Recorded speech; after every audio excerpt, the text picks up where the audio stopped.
నిజామాబాద్ జిల్లాలో ప్రభుత్వ హాస్టళ్ల పరిస్థితి అధ్వాన్నంగా తయారైంది. కనీస నిర్వహణ లేక విద్యార్థులు తీవ్ర ఇబ్బందులు పడుతున్నారు. హాస్టళ్లన్నీ దుర్గంధంతో కంపు కొడుతున్నాయి. ఇంత జరుగుతున్నా హాస్టళ్ల వైపు సాంఘిక సంక్షేమ శాఖ అధికారులు కనీసం కన్నెత్తి కూడా చూడటం లేదు. ఆర్మూర్ మున్సిపల్ పరిధిలోని పెరకెట్ సమీకృత హాస్టల్లో సౌకర్యాలు లేక విద్యార్థులు నరకం చూస్తున్నారు. పోస్ట్ మెట్రిక్ వసతి గృహంలో మరుగుదొడ్లకు మరమ్మతులు చేయలేదు. దాంతో టాయిలెట్లకు తాళం వేశారు. క్లోరేషన్ లేక వాటర్ ట్యాంకర్ పాకురు పట్టింది. అదే నీటిని తాగి విద్యార్థులు రోగాల బారిన పడుతున్నారు. హాస్టళ్లలో సౌకర్యాలు కల్పించాలని విద్యార్థులు మొరపెట్టుకుంటున్నా అధికారులు పట్టించుకోవటం లేదు.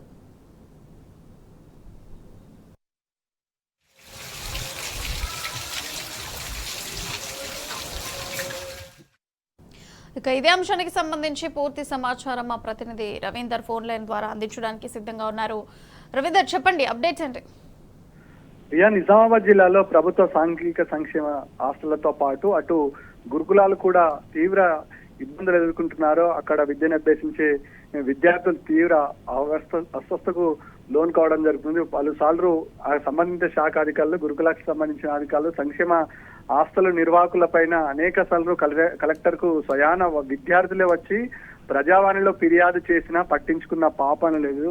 ఈ నేపథ్యంలో ఇది ఒక చర్చనీయ అంశంగా మారింది. గతంతో పోల్చుకుంటే ఈసారి విద్యార్థుల పరిస్థితి తీవ్ర అధ్వానంగా తయారైంది. విద్యార్థులను ఓటు బ్యాంకు ఉండదు కాబట్టి, ఓట్లు ఉన్నాయి కాబట్టి విద్యార్థులను ఇవాళ ఈ ఏదైతే అగాధాలను నెట్టే ప్రయత్నం చేస్తున్నట్టుగా స్పష్టంగా కనబడుతుంది. కనీస వసతులు లేక, అదేవిధంగా అర్రకొర వసతులు, అదేవిధంగా కడుపు నిండా ఫుడ్ కూడా అందించలేని పరిస్థితి వల్ల హాస్టల్ నిర్వహణనే ప్రశ్నార్థకమైంది.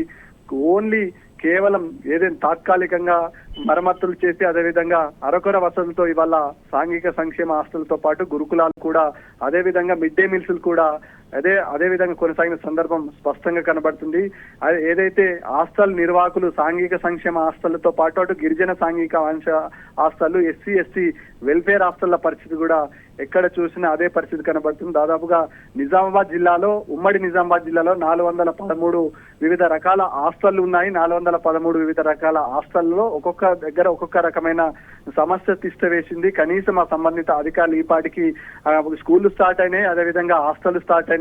ఇంటర్మీడియట్ విద్యలతో పాటు అటు గురుకులాలు కూడా స్టార్ట్ కావడం జరిగింది. గతంలో మెను ఒక క్రమబద్ధీకరణంగా ఉండేది. ఏ రోజు ఏ ఫుడ్ వండించాలి, ఎంత మేరకు వండించాలి, వాళ్ళకి సరిపడ భోజన వసతులు ఏంది, కూరగాయలు ఏంది, పరిస్థితి ఏంది అనేతో పాటు పౌష్టికాహారమైన మటను, చికెను, అదే విధంగా గుడ్లు, వివిధ రకాల మాంసకృతులు అందించారు. కానీ ఇప్పుడు అది ఏదీ లేదు. దాదాపుగా నీలచారు, పప్పు మాత్రమే అందిస్తున్నారు. ఈ నేపథ్యంలో అరకొర వసతులు, అందులో పౌష్టికాహారమైన విలువలు లేవు. ఈ నేపథ్యంలో హాస్టళ్ల పరిస్థితి ఒకసారి గమనించినట్లయితే అటు నిజామాబాద్ జిల్లా ఆర్మూర్ పెరికిట్ సమీపంలో సమీకృత బాలుల హాస్టళ్ల పరిస్థితి మరీ దారుణంగా తయారైంది. అనేక సార్లు ఇక్కడ ఉన్నటువంటి ఆర్డీఓకు ఫిర్యాదు చేశారు విద్యార్థులు, అయినా పట్టించుకోలేదు. అరకొర వసతులు, అదేవిధంగా క్లోరేషన్ పూర్తి స్థాయిలో మరమ్మతులు చేయలేదు, క్లోరేషన్ లేదు. ఈ నేపథ్యంలో అక్కడ ఉన్నటువంటి విద్యార్థులు తీవ్ర ఇబ్బందులు పడుతున్నారు. ఇటు మోర్లు దుర్గంధాన్ని తలపిస్తున్నాయి. ముక్కు మూచుకొని పడుకోవాల్సిన పరిస్థితి ఇవాళ సాంఘిక సంక్షేమ హాస్టళ్లతో పాటు అటు బాలుల వసతి గృహాలు కూడా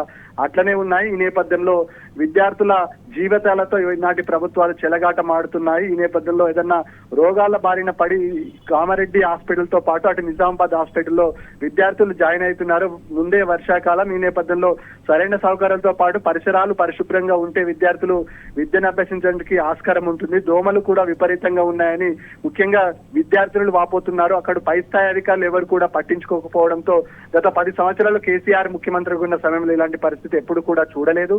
ఈ నేపథ్యంలో ఎన్నిసార్లు అధికారులకు మొరబెట్టుకున్న కనీసం ఆలకించిన పాపం లేదు. తక్షణమే ఇక్కడ ఉన్నటువంటి ఆర్మూర్ పెరికిట్ హాస్టళ్లతో పాటు వివిధ సాంఘిక సంక్షేమ గురుకుల హాస్టళ్లతో పాటు ఎస్సీ ఎస్టీ బాలుర వసతి గృహాలు పూర్తి స్థాయిలో మరమ్మతులు చేపట్టాలి. ఏదైతే కనీసం టాయిలెట్స్ వెళ్ళలేని పరిస్థితి, టాయిలెట్లకు పూర్తి స్థాయిలో మరమ్మతులు లేక, డోర్లు లేవు కాబట్టి, అక్కడ క్లీనింగ్ సెక్షన్ లేదు కాబట్టి పూర్తి స్థాయిలో అక్కడ నిర్వాహకులు తాళం వేసిన పరిస్థితి. విద్యార్థినితో పాటు పక్కన ఉన్నటువంటి విద్యార్థులు కూడా తీవ్ర ఇబ్బందులు ఎదుర్కొంటున్న ప్రభుత్వం ఈ విద్యార్థుల సమస్యలపైన పూర్తి స్థాయిలో దృష్టి సారించి తమ సమస్యలు పరిష్కరించాలని విద్యార్థి సంఘాల నేతలతో పాటు విద్యార్థులు కూడా డిమాండ్ చేస్తారు. కానీ గత 8-10 రోజుల నుంచి ఇదే పరిస్థితి ఉంది. ఏ ఒక్క అధికారి కూడా ఇటువంటి వైపు కన్నెత్తి చూడలేదు. దాదాపుగా విద్యార్థులతో పాటు విద్యార్థులు కూడా తీవ్ర స్థాయిలో ఇబ్బందులు ఎదుర్కొంటున్నారు. సమస్యలు పరిష్కరిస్తే తప్ప హాస్టల్కి వెళ్ళలేని పరిస్థితి విద్యార్థులకు ముఖ్యంగా ఉంది.